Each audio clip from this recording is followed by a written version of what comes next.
आचार्य जी ने समाधिस्थ हुए, उनका देह शांत हुआ, तब हमारा भारतीय जनता पार्टी का राष्ट्रीय अधिवेशन चल रहा था। उस मंच पर आचार्य जी को श्रद्धांजलि देते हुए मोदी जी के मन के भाव मैंने पढ़े हैं।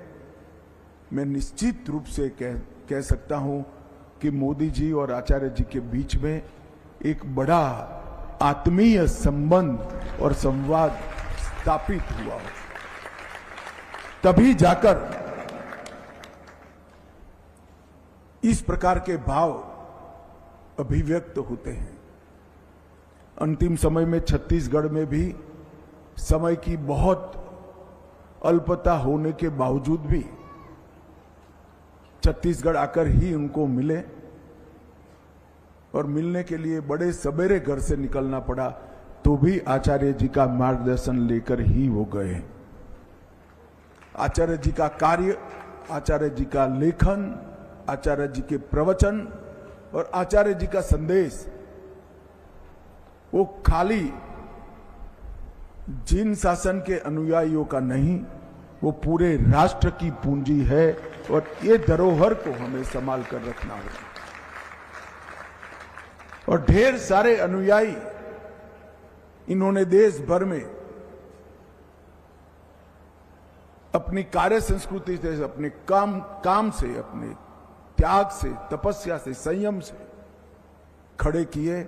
मुझे कहने में कोई संकोच नहीं है, वो ढेर सारे अनुयायियों की फौज में मैं भी एक अनुयायी हूं।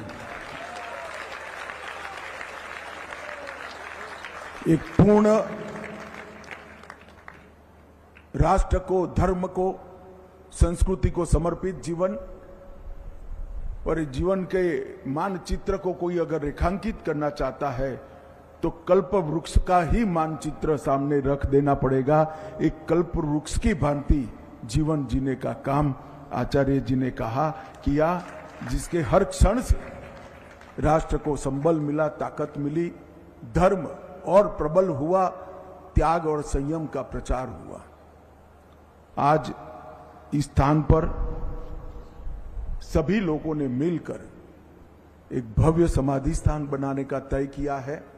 वो सभी लोगों को मैं हृदय पूर्वक साधुवाद देता हूं, शुभकामनाएं देता हूं कि स्थान इतना भव्य बनाइए जो युगों युगों तक आचार्य जी के संदेश को, भारतीयता के संदेश को, त्याग और संयम के संदेश को पूरे विश्व में पहुंचाए, और भगवान महावीर का अहिंसा परमो धर्म का सिद्धांत पूरे विश्व में प्रस्थापित हो।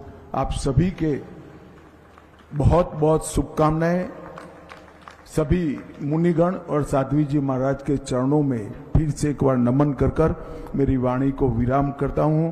बोलिए जिन शासन देव की।